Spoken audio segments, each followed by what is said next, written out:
Welcome to the Sports Card Lessons Podcast. I'm your host, Big Ken. Whether you're watching on YouTube or listening on a streaming service, please like, subscribe, and hit that notification bell so you'll be notified whenever I drop any new content. Welcome. Thanks for being here. I have a couple of exciting announcements, big announcements about next week's episode and the Hobby Chop. So stay tuned for that. I'll get to that just a little bit later. I also wanted to mention from last week's episode when I was talking about Fanatics Fest location and locations for the National, how Chicago works so well with the hotels and the airport and the this and that. There was an overwhelming response from all of you out there about having the National in Vegas. Now, I don't know too many people who would argue with that, including myself. But on the other hand, it could be a recipe for disaster for some. I know when the National was in Atlantic City a few years ago, I heard some stories of people losing quite a bit of money at the tables and then trying to make it back up at the show. But we definitely have a few more years in Chicago. But I'm sure they're already either looking at new locations or getting ready to recommit to Chicago for addition. Well, we made it. If you're looking, if you're watching on YouTube, you see I switched the background behind me a little. New Year's Eve in Times Square photo. We made it. Another year in the books, right? We are at the end of June. The hobby new year is upon us. Just weeks away from the National. And knowing this year I don't have a table at the National. Most of my focus has been getting ready for the West Coast Card Show as far as cards. And selling and preparation and things like that, out there in Anaheim at the end of August, but still come to the realization that I'm going to be spending 5 days in Chicago at the National, right? May and June, it seems like it was just a lull, kind of the quiet before the storm, if you will. And it's funny, every year I talk about strong hands and I say all this stuff, but I generally can't help myself but overwhelm myself with shows like this time of year and in April and May and coming into June, and I'm always saying, oh, well, I have to have something to sell, right? So I take this card out and that card out, and I have to say this year, like I'm really quite proud of myself. This year I've gone to shows, I've put cards and boxes and stuff and labeled and said this is for this is for that, and really I'm proud of myself. I haven't dipped into any of those boxes, right? I've left those exactly where they were, earmarked for what their purpose was, and pretty excited about that.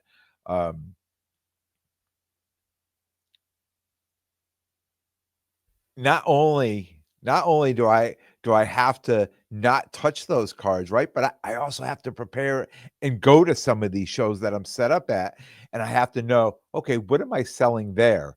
And I've talked about some of the shows being like, this is going to be a buying show, right? So I'm going to throw a case out, throw some cards out there, but because the prices are right on certain things, I'm hopefully going to be buying different things, right?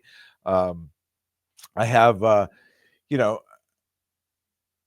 I have a few shows to get ready for that are coming up. I'm setting up at the Causeway show at TD Garden, July 12th. And I have 2 local shows here in Connecticut, July 13th, July 20th.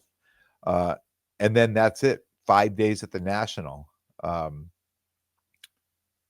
then a week.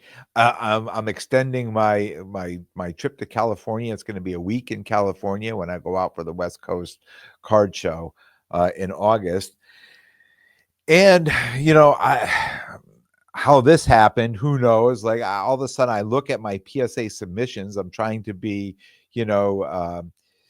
just keep it running, right? Just keep sending in every week or every couple weeks, send the submission in, right? Just so, you know, come the fall, September, October, November, like I have orders coming back, right? On a steady basis, that they're not all going to hit at once. But all of a sudden, I look at my PSA submissions, and I say to myself, how did this happen? I have 200 plus cards at PSA. And I'm shaking my head and I'm looking at the, the dates that things are going to, start being, and it's interesting when you drop them, when you send them in and they just receive them and you're getting a September date already for their, when they go into research and ID. In fact, it's been the end of August right now, but I have some that have just arrived. My last 4 regular bulk subscriptions, they've just arrived. They haven't even gone to research and ID. And I never expected them to be looked at, not this close to the national. I've sent other orders in that are, express or whatever that level is, that 15 and 20 day. And one of them is actually July 28th is when would be the return date. So hoping it comes back a couple days earlier, right? So but again, some of those cards aren't even going to the national with me, right? They'll be going out to the West Coast Card Show. And a lot of these submissions I'm preparing for the fall shows. So I have inventory for those shows. All of a sudden I just feel there's not enough time to do everything, right? Here comes the pressure. So it's a good thing I do my best work under pressure. Some of us do, and I'm one of those guys. On top of all that, doing even more research to know, who I should be grading, who I could be grading, and who I probably shouldn't even think about grading. Because this fall is going to be a little tricky. We talked about this with this weak draft class in football. I don't think there's going to be a lot of rookie chase in a lot of the wax that's coming out in the fall and the new products. So it's probably a good time to look around and say, you know what, maybe I should hold this. Maybe this will be more valuable a couple of months from now than it is right now. And who knows? I mean, we absolutely don't know. And if we did, we'd all be rich, right? So it's just trying to figure out, should I grade? Is this a good time to take some of these cards that I thought, well, I could throw them in my singles box and, $20 or $25 or $30 card, or do I grade it because come September, October, that may be, a card people are really looking for because there's nobody else to buy. There's nobody else to chase. So we're still chasing 2024 rookies and not bothering with the 2025 when it comes to football. So it's going to be interesting to see. And on top of all that, right, piles of cards all around this office of those cards I just talked about, those 10, 20, 30, $40 cards. Price them. Do I grade them? Do I put them in a box? Do I put them out? These are all decisions, right, that have to be made. All those pressure decisions coming into this time of year, as well as that extra large Zion case full of 2024 Don Russ and Prism PSA 10 cards, right? I talked about these, I said, I'm just going to hold them. I'm going to just keep putting them in that box and hopefully the values are going to come up on those, the market value. And now it has. So now on a bunch of these cards, for me, I'm hoping it's going to fund not only my hobby summer travel, but some of the grading fees on 200 plus cards at PSA, right? So money's got to come from somewhere. So, right, it's all got to figure it out, plan it out all along the way. Last week at Fanatics Fest, I dropped off my Jaden Daniels, the Topps Chrome Orange, geometric, on-card auto, numbered to 25, PSA 1010. Talked about this card, dropped it off at Fanatics Collects. That is now live on their auction ending next Sunday night, July 6th. So I will be anxiously awaiting the outcome of that. And super cool, right? To be able to see this card all the way from redemption to through the grading to the auction.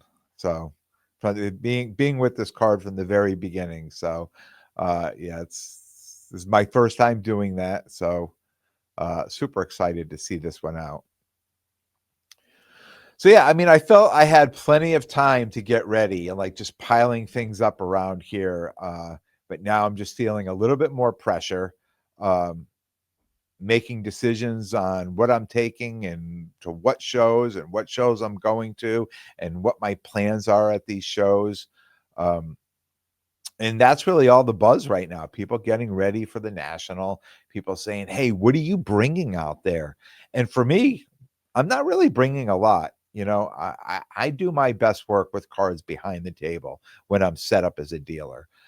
Last year when I went out there and I walked the show, I don't think I did as well as I probably could. I know I was set up at the SoCo Expo, which I did well at there.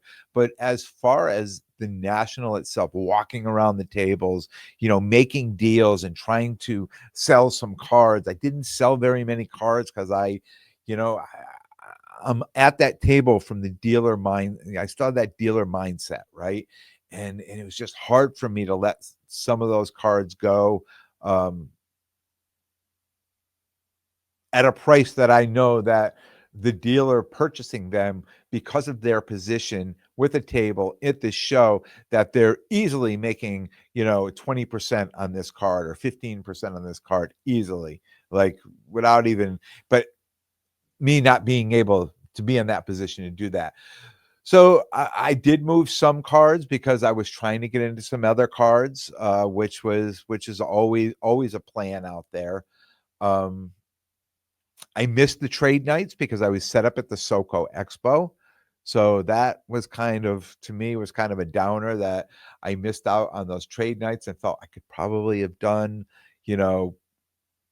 pretty well, at least if I could have gotten to one or two. So, this year, a new plan. I'm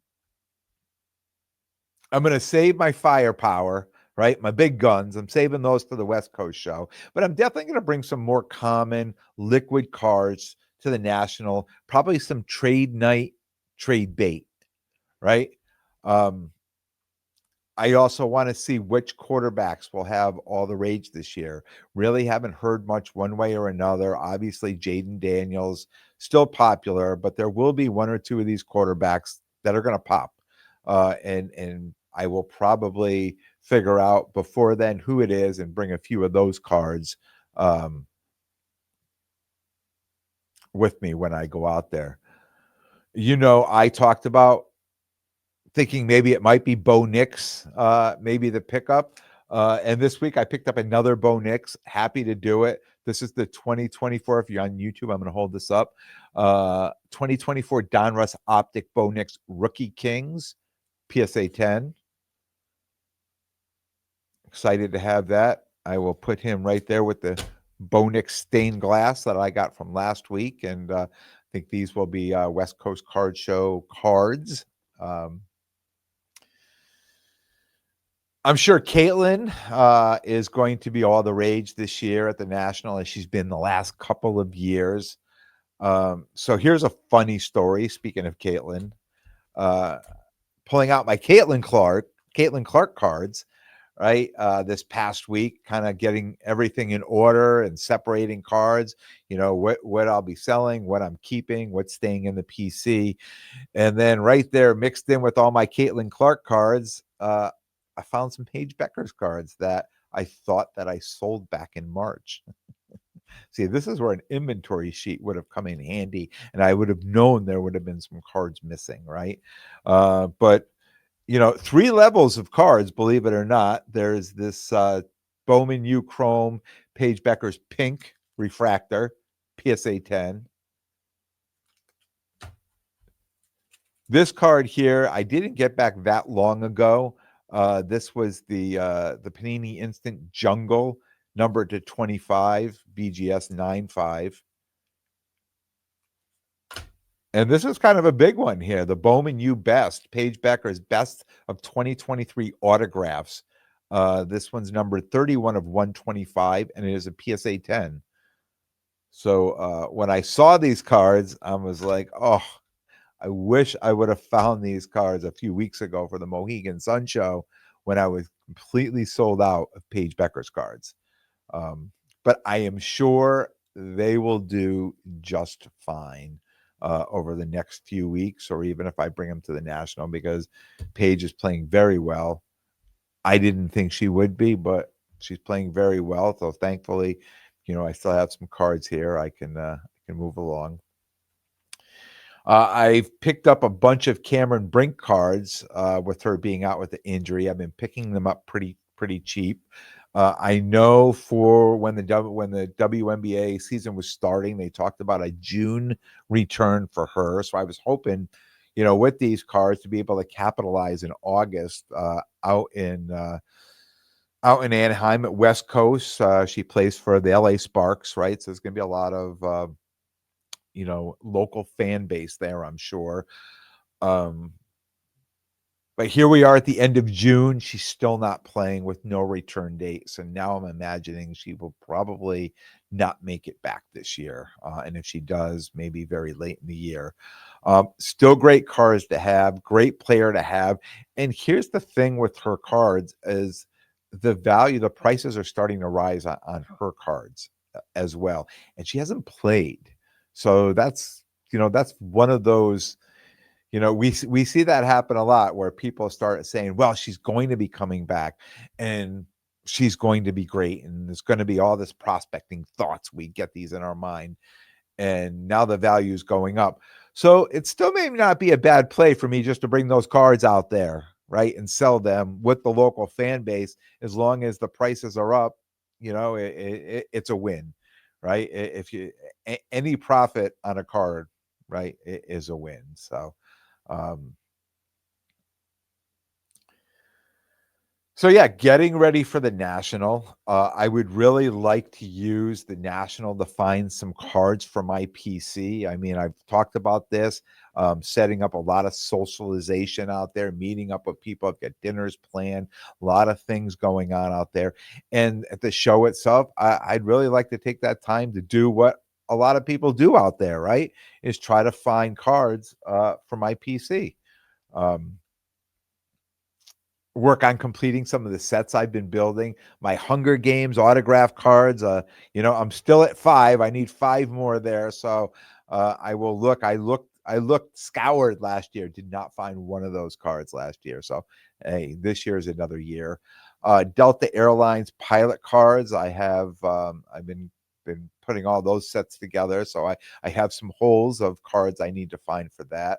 Also, the team badges from the Don Russ Women's, the FIFA World Cup or FIFA, however you say that. The World Cup came with the team badges. I have a handful of those I need to complete that set. So I'll be looking for those and possibly some pickups for West Coast card show. Mahomes and Chiefs. Like lately, I've been picking up just cards of just any Chiefs, not maybe not even current players, but just players of Chiefs. When I find them, of course, I'm pulling them out of singles boxes, not very expensive, but just something I'm doing, something I'm just adding to my PC. And also try to find some under the radar women's college basketball cards. I have a list of players that, I'm going to be prospecting on that I'll be looking for out there. And I'm hoping with the popularity of the Bowman U basketball this year with Cooper Flag, right? There was a lot of breaking. There was a lot of, a lot of those hobby boxes ripped. Hopefully I'll be able to find some great cards in discount boxes out there. And interestingly enough, I go to shows around here and I ask people, hey, you have any of these Bowman U, basketball cards? They're like, well, I sold out of my Cooper flag, and I'm like, no, I'm looking for the women. They're like, nah, I don't put that crap out. It's like, and I know most of it probably is just crap, but there are some gems in there if you know what you're looking for. So I mean, I if I could just find somebody filling those boxes and making a decision that it's worthwhile to put that box is worthwhile to put on their table at a show, then I'll be able to dig in and hopefully find some gems. You know what you're looking for. It's like anything else in this hobby, right? If you know what you're looking for. And speaking of crap, there was a town-wide tag sale yesterday. And with the town-wide tag sale on Facebook, they post up, the stuff that they're going to be selling. All if you wanted to have a tag sale, you posted up your address and what you were going to be selling. And there was a bunch of people out there, that had sports cards and comic books and collectibles. And there's also a pretty big flea market on Saturdays, the next town over from mine, which I mean, I've probably been to a handful of times in my life. So with no local shows going on yesterday, Bill and Billy made the drive down, came pick me up, and we went, we hit some tag sales and we hit the flea market. And even though I didn't buy any cards, there was still the potential, right, of finding a gem. I made a decent connection to possibly sell all my non-sport card sets that I've been just sitting on and have done nothing with for months now. And it was fun just thinking outside the box and getting away from the norm of the shows. And you never know when you may find, a great card or make a great connection. Or in Billy's case, find a vintage 1970s Star Wars lightsaber in working condition for $1. For $1. That by far was the find of the day. So yes, this is it. Preparing for the hobby new year. Be waiting for the first wax to drop of 2025, July 17th, right? The 2025 Don Russ WNBA with a massive Caitlin Clark downtown chase. I can't even imagine what the and they have these other boxes. I sort of made a note that the I'm sure you've all heard of them, the $30,000 box that's coming out, that you may or may not get a Caitlin Clark on card auto. You could end up with an Angel Reese on card auto. $30,000, 2 cards in the box. Come on, man. What are we doing? But we may find some Paige Becker's cards, some of her rookies in these WNBA. So that would be the only other chase, I think, from this rookie class right now. The Caitlin Clark downtown, Paige Becker's rookies. That is all. But that's all they need, right? Just one player to chase to sell 1 million boxes. It works. I said there was a big announcement for the Hobby Chop podcast. We will be doing a live on YouTube Thursday night, July 3rd. But that's not the big announcement. The big announcement is we're going to have our first live guest on. We're going to have Carrie at American Arbitrage Cards. He's going to be our live guest Thursday night, YouTube Live, July 3rd. So come by, check it out. Bring your questions for Carrie.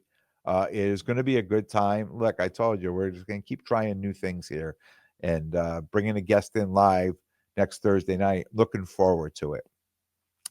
And next Sunday, right now, and you'll get more information on this on Thursday, but right now, I'm considering a YouTube live watch episode of my Jaden Daniels card on Fanatics Fest. Right. So more information for that to come. But again, just like the tag sales and the flea market, right? Just thinking outside the box, trying new things. So we're going to try a few lives this week. So stay tuned. Lots of exciting things happening here. I want to thank everyone for tuning in. And if you like what you hear, please like, definitely subscribe. And most importantly, tell a friend and spread the word. Until next time, take care of yourselves and everyone around you.